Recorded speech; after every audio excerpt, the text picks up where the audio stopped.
Hi, I'm Whitlock and I'm going to take you through my pommel horse routine.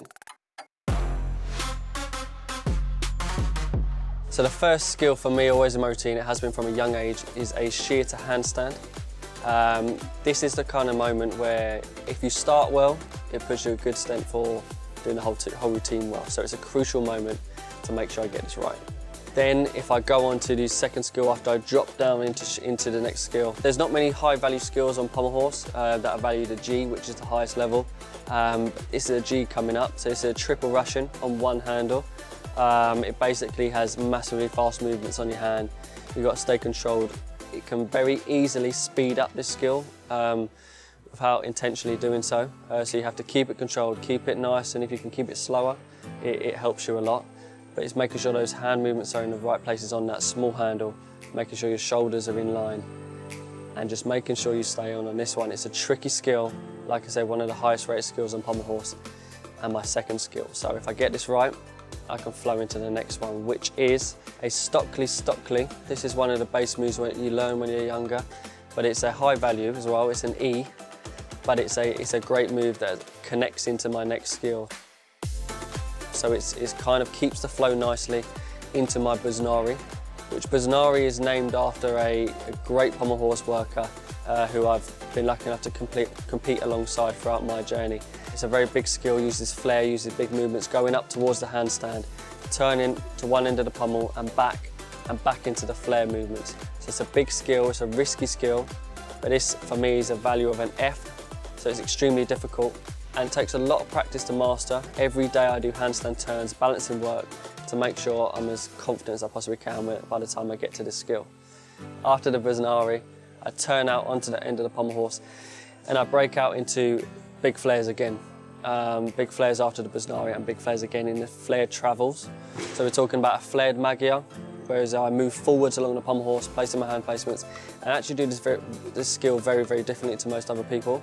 And what's helped me stay straight is that I step forward with the opposite hand to what's usual for most people. It's a technique that I probably should have kept secret, but it's out there now. I travel to the end of the pommel, so a flared Magyar. I then go straight into the flared Uzika, which is also named after another legendary pommel worker. For me, it's a new skill. It's a very big skill and quite pleasing to watch again with the big flared movements, but for me, it is a kind of an honour as well to do that skill in my routine because it is still unique, but it's also named after Mariusz Uzika. I then go straight into another new skill in my routine, which is the Roth, which is Russian movements across the pommel, which is basically in the front support position like a planche. You rotate round and you circle round. One hand placement in the middle and the rest on the end, which flows nicely into the Wu Guinean, also known as Wu, which is again Russians along the pommel, very similar to the Roth, but the Wu is worth 1/10 more in difficulty level because we do one extra turn, 360 more in the rotation. This leads me on to the end of the pommel horse, where I do triple Russian, same kind of movements, same kind of thing, but just staying on the end of the pommel horse.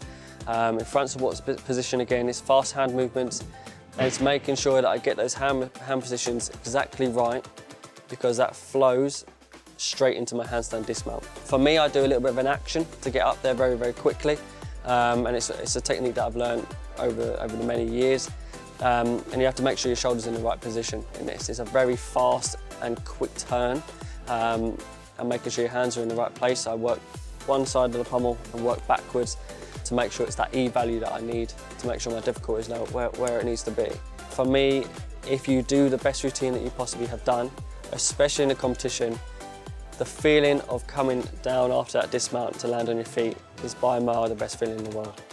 So the most difficult parts of the routine are the second skill, which is the triple Russian on the one handle.